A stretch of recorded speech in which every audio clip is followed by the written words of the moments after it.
ओम श्री गणेशाय नमः। दोस्तों, आप सभी को चैत्र नवरात्रि की ढेर सारी शुभकामनाएं। श्री दुर्गा नवरात्रि व्रत कथा, जो कि 9 दिन अवश्य ही श्रवण करें। इस कथा को 9 देवियों की मिलेगी कृपा। शारदीय नवरात्रि का प्रारंभ 9 अप्रैल दिन मंगलवार से होने वाली है। अगले 9 दिनों तक माता रानी की उपासना करने के साथ साथ आपको इस कथा का श्रवण अवश्य ही करना चाहिए। श्री दुर्गा नवरात्रि व्रत कथा का श्रवण करने से आपको सभी 9 देवियों की कृपा प्राप्त होगी। कथा प्रारंभ। बृहस्पति जी बोले, हे ब्रह्मा जी, आप अत्यंत बुद्धिमान, सर्वशास्त्र और चारों वेदों को जानने वालों में श्रेष्ठ हो। हे प्रभु, कृपा कर मेरा वचन सुनो। चैत्र, आश्विन, माघ और आषाढ़ मास के शुक्ल पक्ष में नवरात्र का व्रत और उत्सव क्यों किया जाता है? हे भगवान, इस व्रत का फल क्या है? किस प्रकार करना उचित है? और पहले इस व्रत को किसने किया? विस्तार पूर्वक हमें कहिए। बृहस्पति जी का ऐसा प्रश्न सुनकर ब्रह्मा जी कहने लगे, हे बृहस्पति, प्राणियों का हित करने की इच्छा से तुमने बहुत ही अच्छा प्रश्न किया है। जो मनुष्य मनोरथ पूर्ण करने वाली दुर्गा महादेवी सूर्य और नारायण को ध्यान करते हैं, वे मनुष्य धन्य हैं। यह नवरात्र व्रत संपूर्ण कामनाओं को पूर्ण करने वाला है। इसके करने से पुत्र चाहने वाले को पुत्र, धन चाहने वालों को धन, विद्या चाहने वालों को विद्या और सुख चाहने वालों को सुख मिलता है। इस व्रत को करने से रोगी मनुष्य का रोग दूर हो जाता है और कारागार में पड़ा हुआ मनुष्य बंधन से छूट जाता है। मनुष्य की तमाम विपत्तियां दूर हो जाती है और उसके घर में संपूर्ण संपत्तियां आकर उपस्थित हो जाती हैं। बंध्या और काक बंध्या के इस व्रत के करने से पुत्र हो जाता है और समस्त पापों को दूर करने वाले इस व्रत को करने से ऐसा कौन सा मनोरथ है जो सिद्ध नहीं हो सकता। यदि व्रत करने वाला मनुष्य सारे दिन का उपवास ना कर सके तो एक समय भोजन करे और उस दिन बांधवों सहित नवरात्रि व्रत की कथा श्रवण करे। हे बृहस्पति, जिसने पहले इस महाव्रत को किया है उसका पवित्र इतिहास मैं तुम्हें सुनाता हूँ, तुम सावधान होकर सुनो। इस प्रकार ब्रह्मा जी के वचन सुनकर बृहस्पति जी ने बोले, हे ब्राह्मण, मनुष्यों को कल्याण करने वाले इस व्रत के इतिहास को मेरे लिए कहा। मैं सावधान होकर सुन रहा हूँ। आपकी शरण आए हुए मुझ पर कृपा करो। ब्रह्मा जी बोले, पीठत नाम के मनोहर नगर में एक अनाथ नाम का ब्राह्मण रहता था। वह भगवती दुर्गा का भक्त था। उसके संपूर्ण सद्गुणों से युक्त मानो ब्रह्मा की सबसे पहली रचना हो ऐसी यथार्थ नाम वाली सुमति नाम की एक अत्यंत सुंदर कन्या पैदा हुई। वह कन्या सुमति अपने घर के बालकपन में अपनी सहेलियों के साथ क्रीड़ा करते हुए इस प्रकार बढ़ने लगी जैसे शुक्ल पक्ष में चंद्रमा की कला बढ़ती है। उसका पिता प्रतिदिन दुर्गा की पूजा और होम किया करता था। उस समय वह भी नियम से वहाँ उपस्थित होती थी। एक दिन वह सुमति अपनी सखियों के साथ खेलने लग गई और भगवती के पूजन में उपस्थित नहीं हुई। उसके पिता को पुत्री की ऐसी असावधानी देखकर क्रोध आया और पुत्री से कहने लगा कि हे दुष्ट पुत्री, आज प्रभात से तुमने भगवती का पूजन नहीं किया। इस कारण मैं किसी पुष्टि और जय माता दी दरिद्र मनुष्य के साथ तेरा विवाह करूँगा। इस प्रकार कुपित पिता के वचन सुनकर सुमति को बड़ा दुख हुआ और पिता से कहने लगी कि हे पिताजी, मैं आपकी कन्या हूँ। मैं आपके सब तरह से अधीन हूँ। जैसी आपकी इच्छा हो मेरा विवाह कर सकते हो। होगा वही जो मेरे भाग्य में लिखा है। मेरा तो इस पर पूर्ण विश्वास है। मनुष्य न जाने कितने मनोरथों को चिंतन करता है, पर होता वही है जो भाग्य में विधाता ने लिखा है।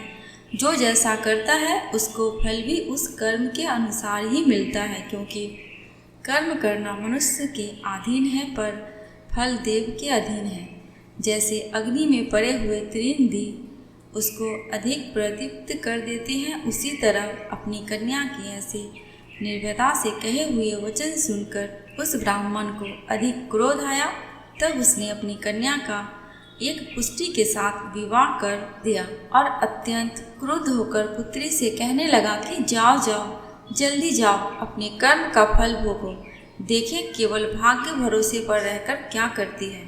इस प्रकार से कहे हुए पिता के कटु वचनों को सुनकर सुमति अपने मन में विचार करने लगी कि अहो, मेरा बड़ा दुर्भाग्य है जिससे मुझे ऐसा पति मिला। इस तरह अपने दुख का विचार करती हुई वह सुमति अपने पति के साथ वन चली गई और भयानक वन में कुशा युक्त उस स्थान पर उन्होंने वह रात बड़े कष्ट से व्यतीत की। उस गरीब बालिका की ऐसी दशा देखकर भगवती पूर्व पुण्य के प्रभाव से प्रकट होकर सुमति से कहने लगी कि हे ब्राह्मणी, मैं तुम पर प्रसन्न हूँ, तुम जो चाहो वरदान मांग सकती हो, मैं प्रसन्न होने पर मनोवांछित फल देने वाली हूँ। इस प्रकार भगवती दुर्गा का वचन सुनकर ब्राह्मणी कहने लगी कि आप कौन है जो मुझ पर प्रसन्न हुई हो, यह सब मेरे लिए कहा और अपनी कृपा दृष्टि से मुझे दासी को कृतार्थ करो।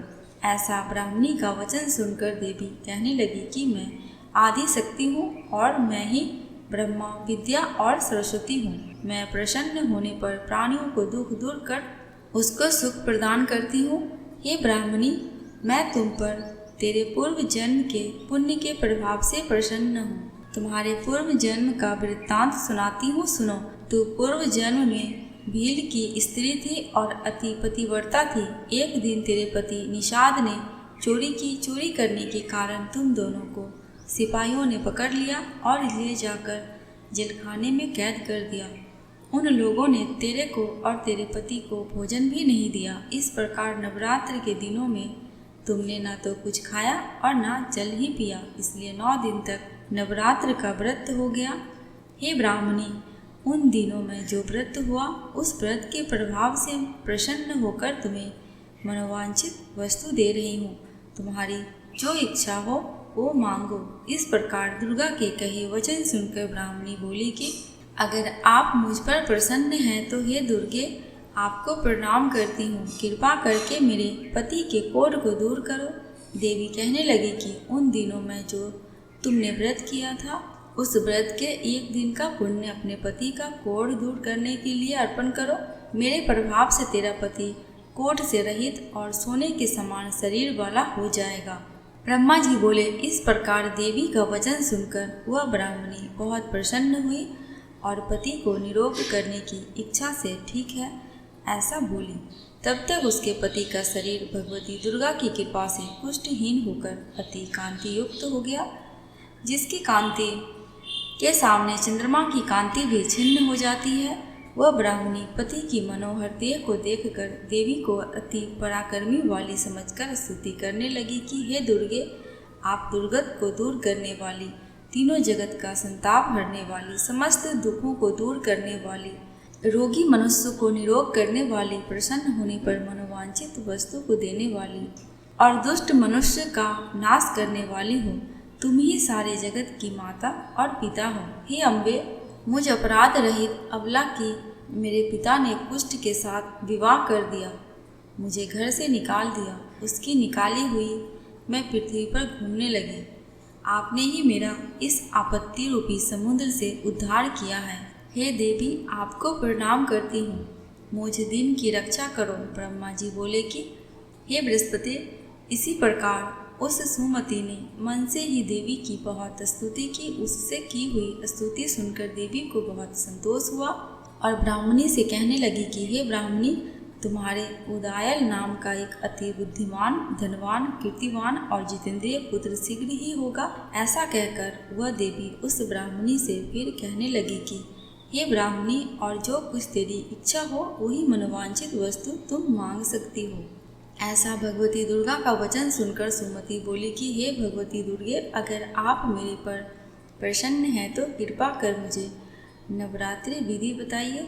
हे दयावती, जिस विधि से नवरात्र व्रत करने से आप प्रसन्न होती हैं उस विधि और उसके फल को मेरे लिए विस्तार से वर्णन करें। इस प्रकार ब्राह्मणी के वचन सुनकर माता दुर्गा कहने लगी कि हे ब्राह्मणी, मैं तुम्हारे लिए संपूर्ण पापों को दूर करने वाली नवरात्र व्रत विधि को बताती हूँ, जिसको सुनने से तमाम पापों से छूटकर मोक्ष की प्राप्ति हो जाती है। आश्विन मास के शुक्ल पक्ष की प्रतिपदा से लेकर 9 दिन तक विधि पूर्वक व्रत करे। यदि दिन भर का व्रत ना कर सके तो एक समय का भोजन करे। पढ़े लिखे ब्राह्मणों से पूछकर घट स्थापना करे और वाटिका बनाकर उसको प्रतिदिन जल से सींचे। महाकाली, महालक्ष्मी और महासरस्वती की मूर्तियाँ बनाकर उसकी नित्य विधि सहित पूजा करे और पुष्पों से विधि पूर्वक अर्घ्य दे। बिजोड़ा के फूल से अर्घ्य देने से रूप की प्राप्ति होती है। जायफल से कीर्ति, दाख से कार्य की सिद्धि होती है। आंवले से सुख और केले से भूषण की प्राप्ति होती है। इस प्रकार फलों से अर्घ्य देकर यथाविधि हवन करे। खांड, घी, गेहूँ, शहद, जौ, तिल, बिंब, नारियल, दाख और कदम इनसे हवन करे। गेहूँ होम करने से लक्ष्मी की प्राप्ति होती है। खीर व चंपा के पुष्पों से धन और पत्तनों से तेज और सुख की प्राप्ति होती है। आंवले से कीर्ति और केले से पुत्र हो। कमल से राज सम्मान। व्रत करने वाला मनुष्य इस विधान से होम कर आचार्य को अत्यंत नम्रता के साथ प्रणाम करे और यज्ञ की सिद्धि के लिए उसे दक्षिणा दे। इस महाव्रत को पहले बताई हुई विधि के अनुसार जो कोई करता है उसके सब मनोरथ सिद्ध हो जाते हैं और इसमें तनिक भी संशय नहीं है। इन 9 दिनों में जो कुछ दान आदि दिया जाता है उसका करोड़ों गुना फल मिलता है। इस नवरात्रि के व्रत करने से ही अश्वमेध यज्ञ का फल मिलता है। हे ब्राह्मणी, इस संपूर्ण कामनाओं को पूर्ण करने वाले उत्तम व्रत को तीर्थ, मंदिर अथवा घर में ही विधि के अनुसार करे। ब्रह्मा जी बोले कि हे बृहस्पति, इस प्रकार ब्राह्मणी को व्रत की विधि और फल बताकर देवी अंतर्ध्यान हो गई। जो मनुष्य या स्त्री इस व्रत को भक्ति पूर्वक करता है वह इस लोक से सुख पाकर अंत में दुर्लभ मोक्ष को प्राप्त होता है। हे बृहस्पति, यह दुर्लभ व्रत का महात्म्य मैंने तुम्हारे लिए बताया है। ऐसा ब्रह्मा जी के वचन सुनकर बृहस्पति जी आनंद के कारण रोमांचित हो गए और ब्रह्मा जी से कहने लगे कि हे ब्रह्मा जी, आपने मुझ पर अति कृपा की जो अमृत के समान इस नवरात्रि व्रत का महात्म्य सुनाया। हे प्रभु, आपके बिना और कौन इस महात्म्य को सुना सकता है। ऐसे बृहस्पति जी के वचन सुनकर ब्रह्मा जी बोले कि हे बृहस्पति, तुमने सब प्राणियों का हित करने वाले इस अलौकिक व्रत को पूछा है, इसलिए तुम धन्य हो। यह भगवती शक्ति संपूर्ण लोकों का पालन करने वाली है। इस महादेवी के प्रभाव को कौन जान सकता है। कथा समाप्त। दोस्तों, कमेंट बॉक्स में माता रानी की जयकारा लगाना बिल्कुल भी मत भूलना। आपको मेरे चैनल पे व्रत त्योहारों की जानकारियाँ एवं उनसे जुड़ी कथा कहानियाँ मिलती रहेंगी। अगर आपको ये वीडियो थोड़ी सी भी अच्छी लगी हो तो प्लीज़ मेरे चैनल को सब्सक्राइब करके मेरे वीडियो को लाइक एंड शेयर कर देना। अंत तक वीडियो में बने रहने के लिए आपका दिल से बहुत बहुत शुक्रिया।